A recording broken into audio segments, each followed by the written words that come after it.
గత municipal chairman పై అవిశ్వాస తీర్మానం జరగడంతో అతడు పదవి కోల్పోయాడు.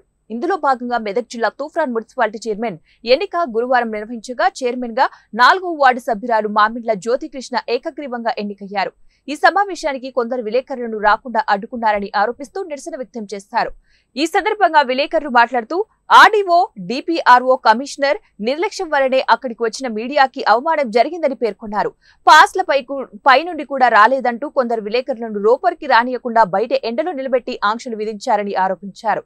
అధికారుల పట్ల తీవ్ర ఆగ్రహం వ్యక్తం చేశారు. కొందరు అధికారుల అత్యుత్సాహం వల్లనే ఈ అవమానం జరిగిందని, దీనిపై కలెక్టర్ కి ఫిర్యాదు చేస్తామని హెచ్చరించారు. అయితే ఈరోజు తూఫ్రాన్ మున్సిపాలిటీలోని మున్సిపల్ చైర్మన్ ఎన్నికలో భాగంగా జర్నలిస్టు మిత్రులందరికీ అక్రిడేషన్ అని చెప్పేసి ఆంక్షలు విధించారు. సరే, అందులో ఆంక్షలు విధించడం అంటే జర్నలిస్టులకు అందరం ఉన్నాము, మరి అయితే ఏంటంటే అక్రిడేషన్ లేకుండా అందరికీ ఏదైతే పాసులు ఇష్యూ చేయాలి.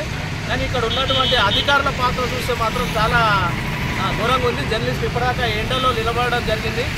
అయితే ఏంటంటే జర్నలిస్టులు అక్రిడేషన్ అని పెట్టారు. అక్రిడేషన్లో ఇట్లా సగం ఉన్న వాళ్ళకి ఇచ్చారు, సగం లేని వాళ్ళకి ఇచ్చారు. అయితే ఈ కాకుండా ఎలక్షన్లు ఉంటే మొత్తమే ఇవ్వకుండా అయిపోతుంది. సగం ఇవ్వడం ఏంది, సగం ఇవ్వకపోవడం ఏదో. మీ మిత్రులు ఏంటంటే ఆఫీసులకి ఫోన్ చేసి వార్తలేవు అని వాళ్ళని అడుగుతున్నారు. అయితే ఇదేం న్యాయమని ప్రశ్నిస్తున్నారు. దాన్ని ముఖ్యమంత్రి దృష్టికి, అలాగే ఈ ఏరియా మంత్రి దృష్టికి, మళ్ళీ ఒకటి కలెక్టర్ దృష్టికి తీసుకెళ్తాం. డిపిఆర్ఓ పాత్ర చూస్తే చాలా హాస్యాస్పదంగా ఉంది. ఏంటంటే ఇక్కడ ఎటువంటి రాకుండా ఏదో లోలోపంగా ఎవరు పని చేస్తుందో ఎవరో తెలియదు, పని చేయదు ఎవరో తెలియదు, వాళ్లకు పాసులు ఇస్తున్నారని చెప్పేసి కూడా అనడం జరుగుతుంది. జర్నలిస్టులకు ఇట్లాంటి అక్రమాలు జరిగితే అధికారుల మీద చర్యలు తీసుకోవాలి. ఎందుకంటే ఇక్కడ అధికారులు ఎవరైతే ఉన్నా కానీ వాళ్ళు ఇప్పటి వరకు మిత్రులు చూడొచ్చు.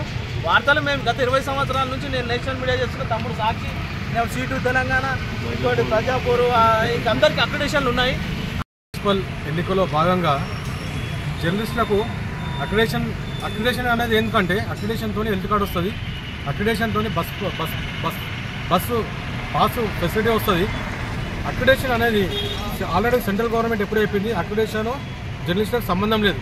జర్నలిస్టులకు ఏముండాలి, పీజీ జర్నలిజం ఉండాలి, క్వాలిఫికేషన్ ఉండాలి, వార్తల భాష దమ్ము ఉండాలి, ప్రజలకు మనకు అధికారులకు మంచి ప్రజలను మనం చైతన్యపరుస్తుండాలి, వాళ్ళకు మనం సేవ చేస్తుండాలి.